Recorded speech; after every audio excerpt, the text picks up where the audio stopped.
જે મિત્રો લાઈવમાં ભણે છે પોતાનો એક્સપિરિયન્સ જરા શેર કરો, કેવું રહે છે, મજા આવે છે, કંઈ ફેરફાર કરવા જેવું લાગે છે?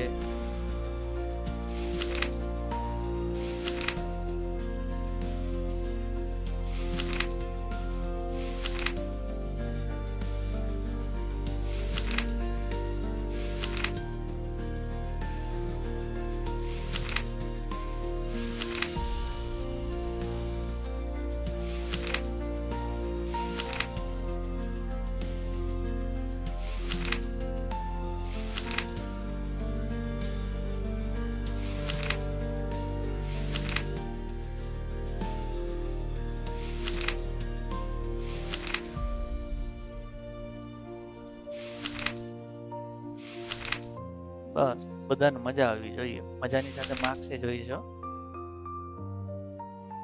મજા લેવાની છે ને સાથે સાથે માર્ક્સ આપવાના છે. કાલે આની ટેસ્ટ હોય તો ટેસ્ટમાં તમારે પૂરેપૂરા માર્ક્સ આવવા જોઈએ, એમાં ભૂલ નહીં કરવાની.